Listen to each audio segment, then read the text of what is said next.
Hello everybody, my name is Lassi and this is the Photoshop rendering tutorial. Before I started to do the final rendering, I just made some sketches with the ballpoint pen on my sketchbook. Here I'm sketching with a small brush. As you see, the sketch is quite messy, but I will use a path tool to refine shapes. At this stage, I'm taking care of overall proportions and perspective. After that, I will start using paths to define all the forms. First I set my tire paths, then I set up all the main whole body, and then I do some adjustments with I'm correcting some bad forms. Then I start to do the highlights. As you have seen recently in Volvo sketches, I'm trying to have a similar feeling on this one. So I will use these kind of forms for the wheel arches and all the places where is the high contrast. I continue making more paths to the areas that I think that I need, but I'm not gonna do all.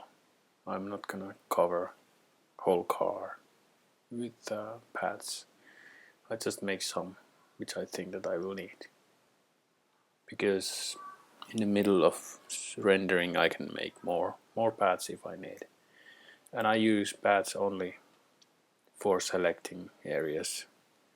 I'm not doing like a path objects. I'm just making selections and then filling with the color and using dots and burn to get shading. Here you can see that I'm creating different layers. I'm putting all the different colors to the different layers. And then I'm doing a background, and then I'm starting to create shading to the different parts. Here I'm working with the highlights and the whole body. It was a bit tricky. Haven't done this.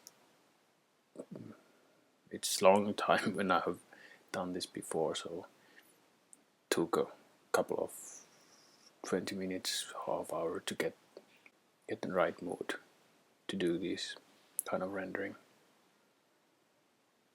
I'm using just brush tool, and I'm using the selection to the layer mask to keep all the color in the body area. Layer mask is really useful for this. And here you can see I'm slowly creating shading everywhere. The benefit of Photoshop rendering is that you can create quite complex design much faster than using 3D modeling, and you can easily have a visual for the customer to understand what you're gonna do, what is your aim, how does it look like when it's ready. So if you have really complex object like car or motorcycle or something like that, I'm recommending to make Photoshop rendering. I'm using usually gray tones or grayscale to get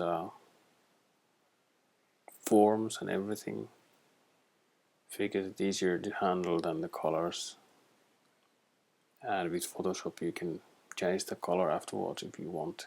You can make it red or whatever color you want, but it's easier to handle tones if they are only grayscales. In the beginning, this kind of Photoshop rendering, which is quite detailed, it takes time. I think that I was spending something like 2.5 hours to this rendering. And here you see that I have been copying layers in the windows.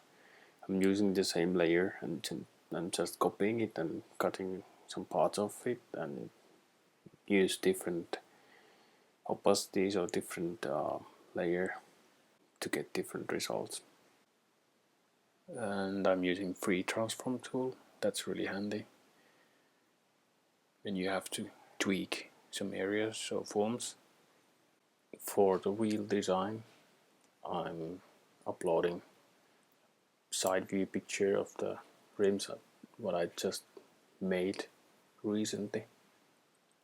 And I'm using that picture as reference when I'm creating the rims for the perspective view, Photoshop rendering. And always when you're doing Photoshop rendering, you should have good rims, good alloy wheels on your design, and it's cool if the design is matching with the concept or with the exterior of your car, what you are rendering. And I'm doing 5-spoke rims, and I will do the front tire rim first, and then I will use the same rim for the back, so it makes things a bit faster than doing the both.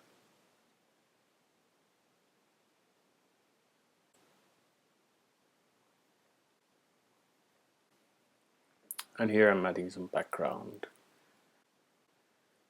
and then you should have some details on your design to complete it, like emblem or graphics. Recently in Mercedes concepts we have seen those purple lights in the front grille, so I'm adding some lights here too. And I'm doing some corrections to the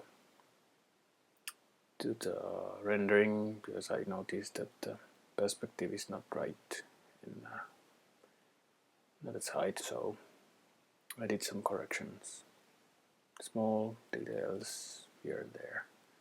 And then I'm using those paths what I created in the beginning to create shot lines to the door, and here is the final sketch. Thank you.